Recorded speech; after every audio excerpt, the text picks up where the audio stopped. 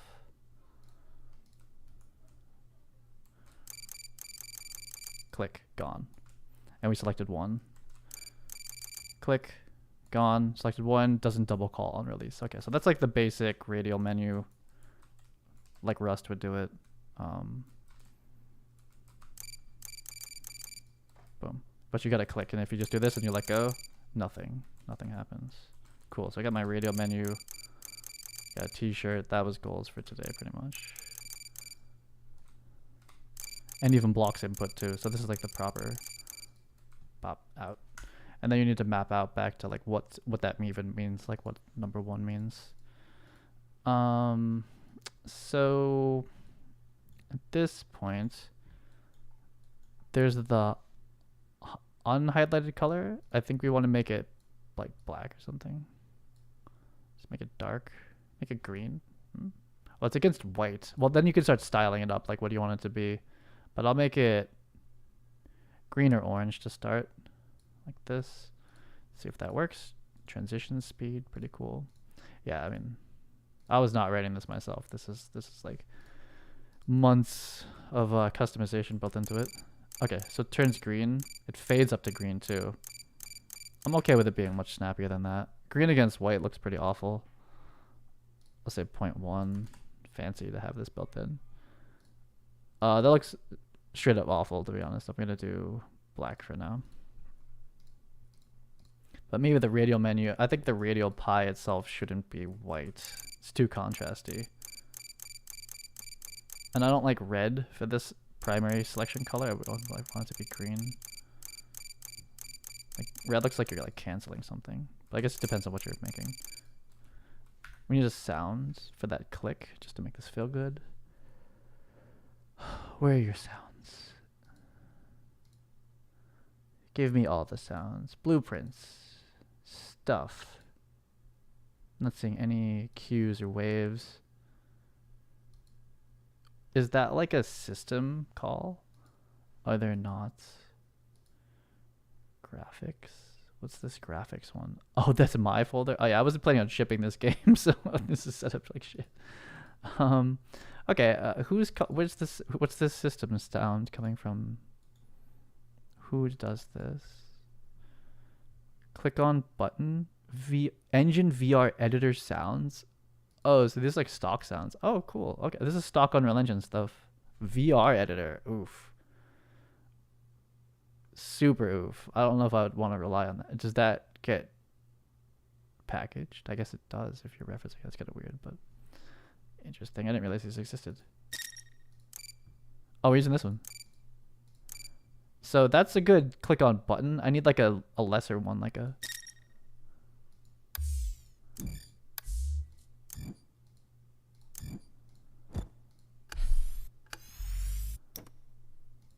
That one's pretty good.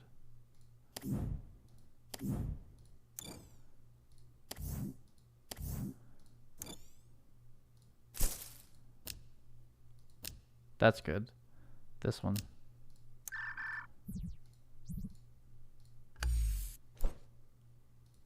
That's good too. This one.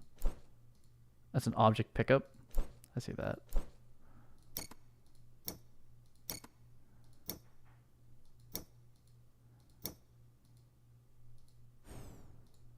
These are great. Holy shit. It's either this one or snap. We're gonna do selection changes.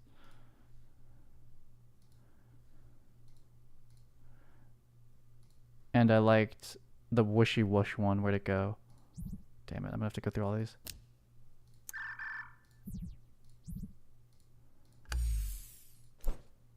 That's a good one. Object pickup. I want that. Object pickup. So it's referenced. So we're going to do on request hide. Nope. We're chaining that onto an affirmative selection. Like we have done the selection chain. So play, I forget how you play sounds. Do it. Nice. Oh, this is dope. Best game ever.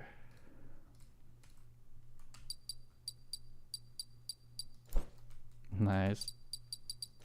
That's the selection sound.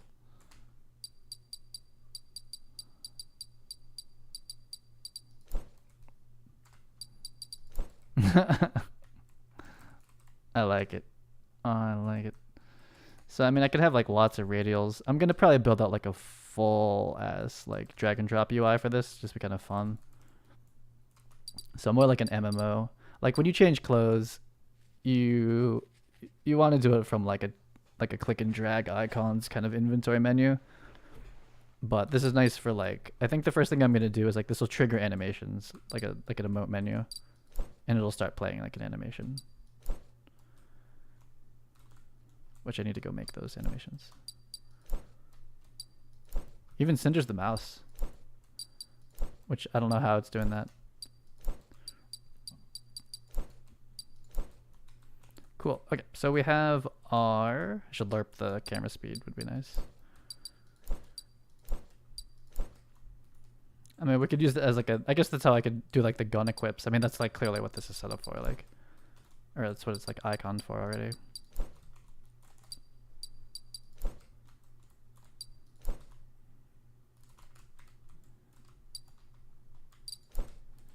I can see you not wanting to click it every time. It's definitely like more gestural just to like throw it out like that, but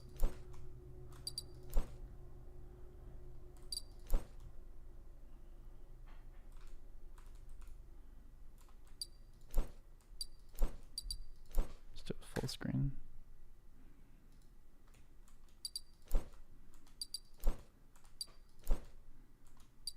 So you needed to focus the widget. I think that was like one of the main things, plus the show the mouse, plus the just like regular Unreal Engine stuff you normally have to do.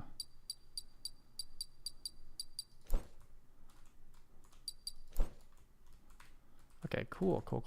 So I think I actually have some animations that are pre-retargeted and all cleaned up, maybe. Just to like test this, it would be cool. Generally want to hide engine content, but whatever, we'll leave it there. Okay, so this is set up a little bit weird. I guess we'll just keep this is how like marketplace stuff comes out. I guess I'll just keep it the same. Am I ever gonna show, I guess I'm streaming it, but these go away usually. Am I ever gonna show this hierarchy? I don't know. So like, where am I keeping? We have MH anims already. Oh, I have some emotes in here already. Okay, cool, kind of. Yeah, let me check this out real quick. Oh, what? Oh no, these are just poses. Actually, that's fine too. We could do that. So this is good to go. This is fine for now. I do want to mess with some of the settings and stuff like that. Oh, it's so cool you can change this. Whoa. Cool. I'll mess with this later though. I think I'm good with this. So we're gonna hard reference all this stuff for now. I'm not really worried about like performance so much on this one, but eventually we want to soft ref almost every single thing here. Though it's kind of like, I think for this type of game experience situation, that like all the animations they're just cached up on start anyway. It's not like we're loading them in. So for now we'll just hard ref them like right in there. So let's do, I'm pretty sure I spelled this crazy, but we're gonna say play animation. Just keep it real basic for now, and we'll just throw it ints for now, which is pretty awful, but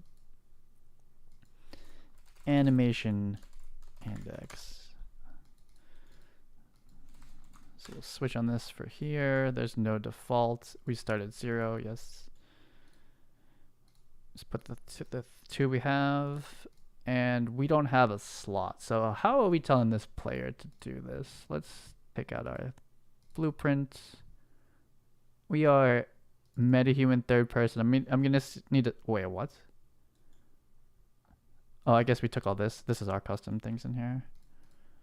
Okay, so are we interfacing, or are we just like telling this dude? I think we're just straight telling him we're gonna cast. This dude exists in every instance in every second of every instance of this game, so we'll just cast right to him, and he'll pick it up. So we'll say play animation or like emote or whatever, and we'll just come up with a better system than this eventually, but for now this is fine. We'll say animation index. Probably have a data table lookup or something. Like, who's gonna actually own this? Could be a data table with soft references. I guess let's just get the mechanic working, and then I'll work out the memory management side of this. Let's do just another switch. Actually, we didn't need to switch up in the player controller. We're passing this down, but we'll take that out. Start index 0. That's fine. Okay. So we need to go add an animation blueprint thing in a slot. Oh, I set it up for like gun switching. Yeah, I got a lot of work left on this. Let's do slot. Default slot. I think that's fair. I think that works. I haven't done montages this way in a while. I don't remember how this works. And when you turn it off and on, does this even still work? Let me see. Yeah, so that slot's nothing until you call a montage on it, I think. Can you call animations on a slot? I forget how this works. I don't know if there's like a new UE5 way to do this either. Something. Does it have to be a montage? Or can I'll just convert it to montage for now, this one. Create anim montage. Yes, sure. So we'll just hard reference it for now. Can I get a reference to that thing I just selected? Nah, just gotta pull it in.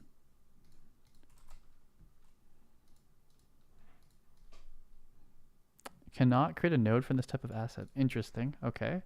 Fair enough. How do I tell this to play? Play montage? I forget how this works. Montage. How do you play a montage on this? Do I get the anim instance? Is that what's going on? Get anim instance. Tag, huh? By tag. Oh, I did this wrong.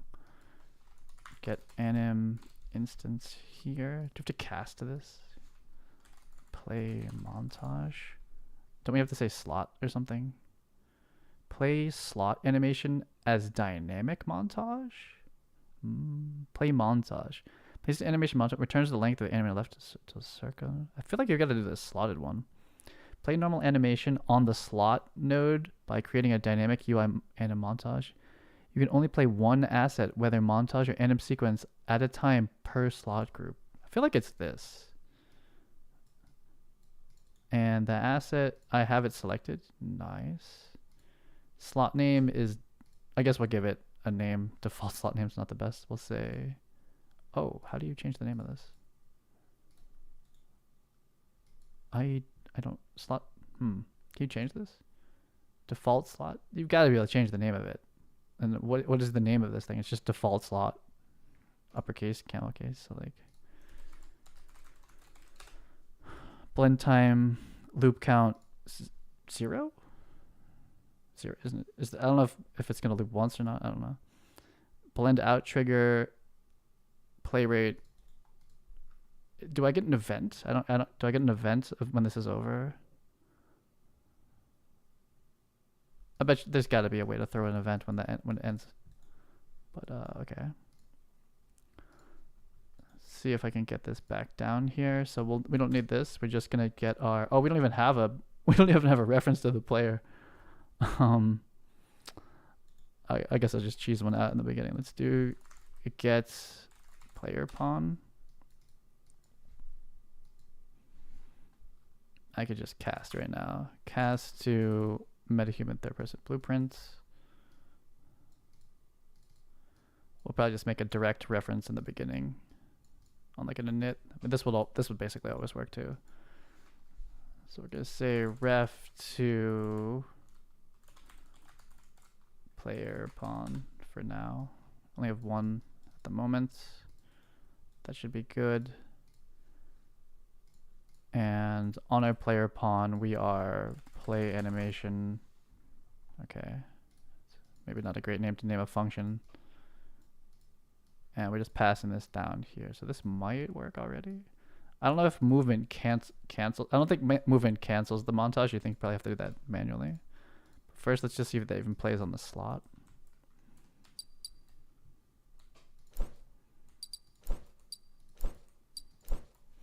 Okay, so let's do, if it's 0, we just need to confirm that this is happening. Because this is probably wrong, the math, but just to make sure it's actually coming down the pipe to here. So we are now the, with the pawn play animation 0. Just want to make sure that that fires, and then this is probably just not correct.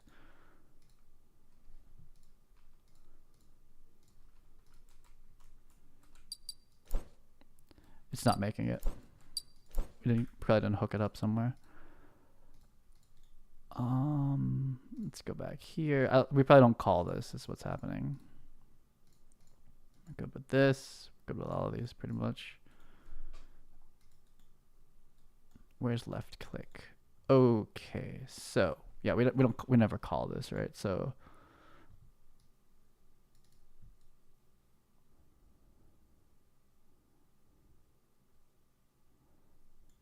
okay, so it's gonna be right here. Keep this around maybe just in case we need to debug that. We do play animation.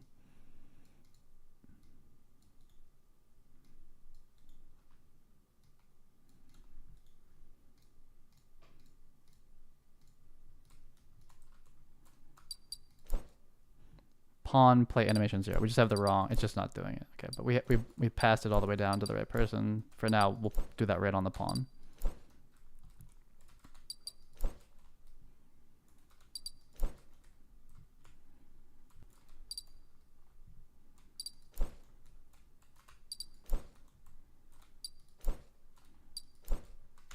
Okay, so do we have to cast? I didn't see any like warnings. Default slot node name. It's this. Always update source post. Default slot. Default. I think there might be something else that has to happen on like the montage. Asset salute montage. Default name blend blah blah blah blah. Do I need to cast to this? Like cast to. I think it's this. I'll try casting. If not, I think maybe you have to do something on the montage instance. Then if not, I'll go to the docs. I don't want to cast every time, but we're just going to do that for now. No. Okay, so how about this salute montage? Do you need to set the slot here? It says default. This montage uses the default group. The group is set by the first slots group. That's correct. Default group. Montage. New slot. Default slot. Does this know this from... That seems fine. Is this just really short? It is very, very short. But I would have seen something happen. Default slot. So this knew about this slot already somehow. And I forget how this works, I guess. Slot node name. Let me try. I don't know about this dynamic montage. Let me try. Oh, we didn't even do the thing. Here we go. Didn't even connect out of the cast. Nah, negatory. Let's try something else. It feels weird that you have to tell it the slot here because I feel like you tell a slot off of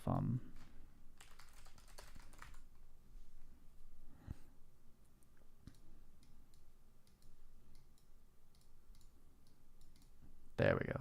Montage length. In time to start montages. Stop all montages. What's this?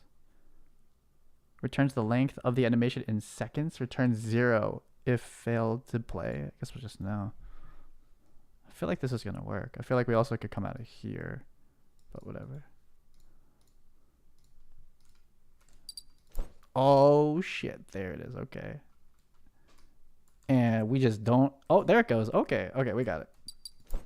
Got the old emote menu working. And on player input, we need to cancel the montage if that's a thing that you could do. You must be able to cancel this thing. I don't know if you need like an event. I don't know who's canceling it, but it's got to be cancelable. Do we have a ref to this? Or we could say stop montage, probably. Like, stop montage, stop. With blend out. That's nice. Yeah, so we can blend out of this. Can we can we do this generically without the cast? I would hope. It's still casting it, but we're pulling it from the anim instance generic. Yeah, we're good. Okay, good. So we don't need that cast in there. Make like an interface if we did or something, maybe. Okay. So how do we detect movement? I feel like we have that already somewhere. Play animation. What is this? This is the third person blueprint. So the animation blueprint itself is checking for movement. Would we want the anim BP to do this or this to do it? We would need to check it constantly. Who sends this thing input? This is we're checking input on the pawn. I don't like that so much, but sure. We could basically be on any input from movement. We'll just stick to the mouse for now. The animation blueprint has something called should move. This one. If this is ever true, you cancel the animation. Should that happen here? And how do you check it? We could check it from another pin here. Or we could check it directly after this, but we have should move if this is true. Can you cancel an animate? We'd have to can you cancel it on itself, or do I have to send this back to the player controller for it to do it? So we are the anim instance. Can I just say stop montage? With blend out. Looks like you can. Wow, blend out's a whole struct. True. Get out. Oh, that's kind of nasty that it's going to always call out. We should check if if it is playing. I don't know how to do that. Montage. Is there one actually playing? Is active. Is active. If the montage reference is null, it will return if any montage is active. This would be a boolean, right? Any montage. Yeah, so we'll do double check. So it's basically, should we move and boolean. So if we're moving and there's a montage playing, we stop our montage, true. And we want to blend out 0.2, custom curve, that's probably just linear. Do we have to choose one? Content intro curve. I think we'll just take linear for now. Yeah, linear is fine. And yeah, so we're canceling it on the animation blueprint itself. It's kind of cool. So we come in, G, montage, start moving, A, we faded back, cool. Didn't select it. And moving cancels it out and blends us right back in. That's pretty nice. Nice, pretty smooth. Okay, so we got our t-shirt added today with the triple material, big upgrades. I'll probably update the construction t-shirt to do the same thing. I'll update the base material for that one. And we have the beginning of this. So I can use this as like my ROM tester. So you can still move your mouse around it and it won't loop. It just comes back down. So this can eventually be like montages across like everything. It can be like the face starts talking and there's audio and whatnot. So that'll be cool.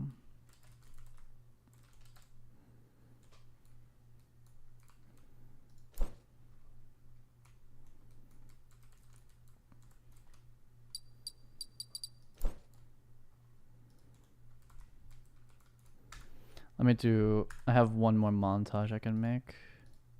It's for females on normal, but it'll be close enough. This one. Click this. We're gonna hard ref again into play animation. So this eventually should work through a some sort of lookup data table soft reference situation. So we're not loading every single animation montage at once. So that was just wrong. And we'll make a proper function for this at some point. Target. This one, I think it's refed already. Yeah. It's going to be the wrong skeleton type though. Let's see.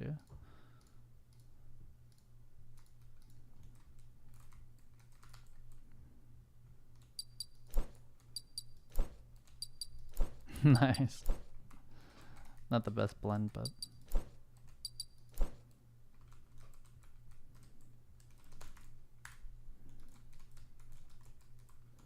and then like tab not implemented would be like a regular like World of Warcraft or Rust looking UI where you can just change out all the different clothes.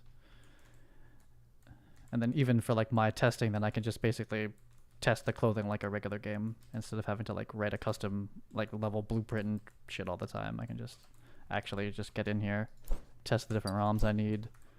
I can mode switch between different like animation blueprints if I need to. I mean, that's all the games are. But it'll make my QC testing for this much faster, and I'll probably make something for the new Cine Tracer assets I'm going to make similar, like before actually going to Cine Tracer.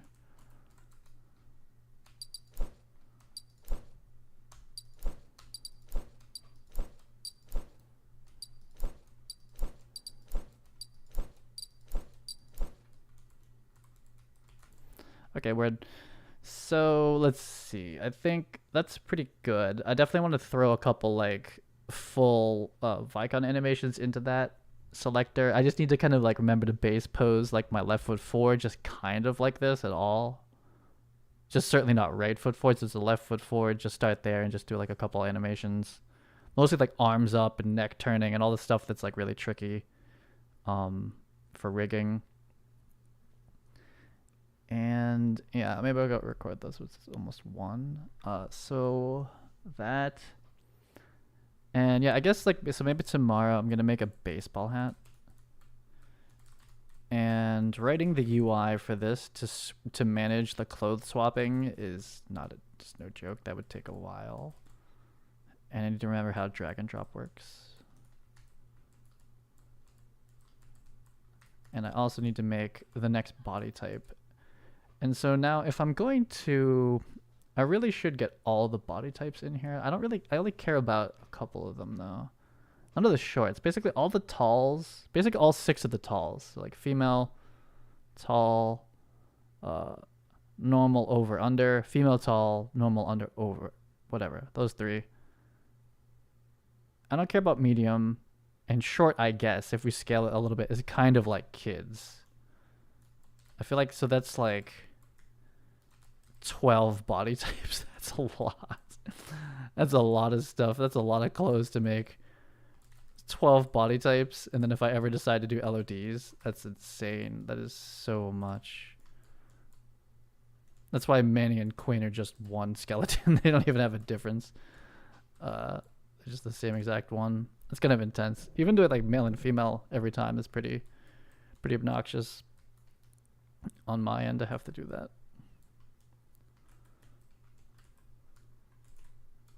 I kind of want the gun to go away when he crouches. I forget how I'm sensing crouch. Oh, I have crouch implemented wrong actually too. But let me hop that into here, because his idle, the hand doesn't look right. Let me see how shittily I've done crouch. It's definitely bad. Oh yeah. Oh, it's certainly bad. Crouch update. Update crouch. It just walk speed. Yeah, this is bad. This should be done like directly in the movement component. I just did it kind of like a cheesy way to match the I was like tuning for the animations we have. So I'm just gonna do it here. This is the gun. So if crouch is true. Oh, it's idle as well though. It's also the idle. It's actually not such a problem here. It's actually the only person that can check if it's idle or not is the animation blueprint. I guess we're just leaving the gun in his hands. I could make the, oh, you know what I can do? I can make the third slot the hide the gun, which is a little bit weird. But basically, if play animation, I guess technically this is just sending down a radial menu. It's not necessarily like an animation, but I can make the third one of these like toggle the gun off and on. But that doesn't really make any sense. Well, I just have to manually make it make sense. I guess I'll just do that for now, this prop. So if the third one comes down the line, we're going to is hidden in game. This is certainly like a scuffed short-term version of how this would work, but we'll do like proper prop switching eventually. If it's hidden in game, we're just like flip-flopping this one. So if it's hidden, we're going to set hidden in game to false.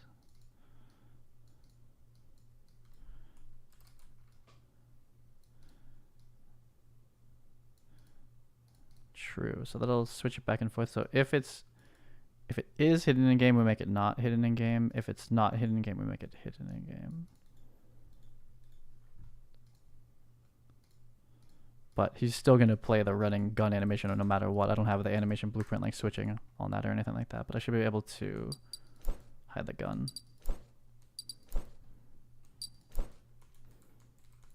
But even if I hide it, he's still going to do this animation, which is kind of fine actually. You can see his hands, which is kind of nice. But now that we have like a mechanic to actually switch the gun out,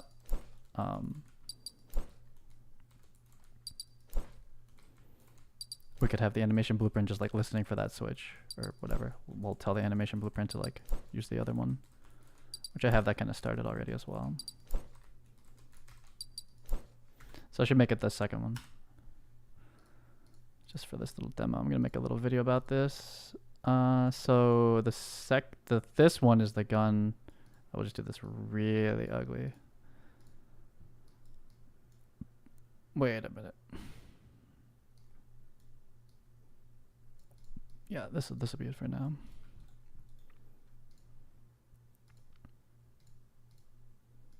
I'm gonna probably end up just like shipping this marketplace staging program. I have to like rename it every single time I export it. Oh, okay, interesting. So the first demo would be like gun on. I got the gun. Gun is gone. He still walks around without it. Oops. Oh, that's crouch. But we can do this. And then start walking, which looks a bit silly with the gun. But the emotes look kind of weird with the gun on, right? Like,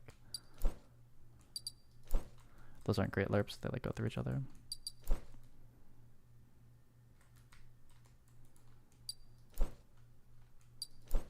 You can hide the gun even mid-montage.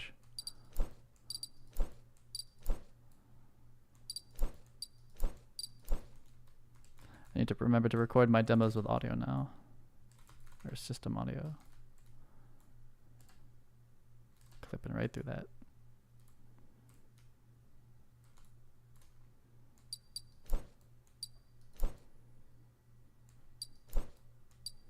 That being said, now I can look at the underarm skinning. There's definitely some like weird situation, like if I face this way. Yeah, there's something weird tearing under the arm when it goes up. So that skinning I kind of screwed up. I think I need to reskin the t-shirt based on this. But this is why we're going to get like some pretty intense ROMs going here. I need to make it so that it'll play the ROM, and that if you hit like space, it'll pause it or something like that, or some button will pause it. Because he's gonna be like doing all sorts of stuff, and I'm like want to be able to like check on it. That should be possible.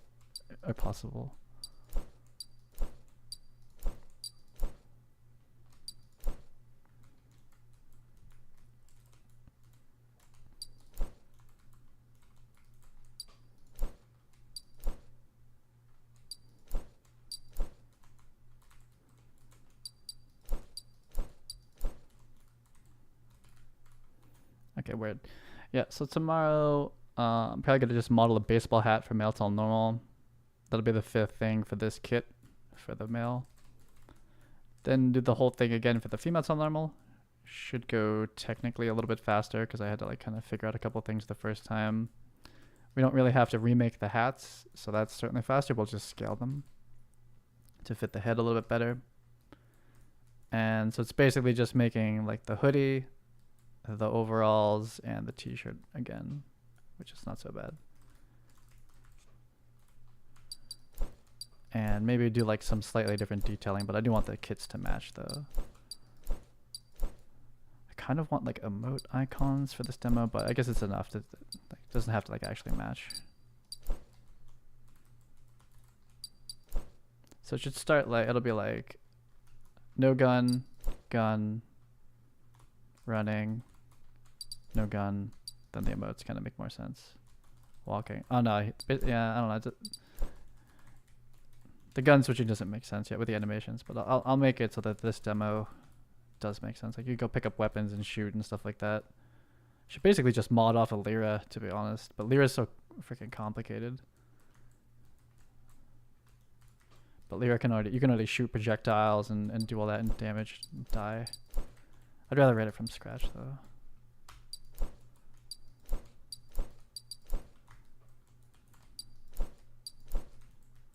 Okay, weird. I will be back. Peace.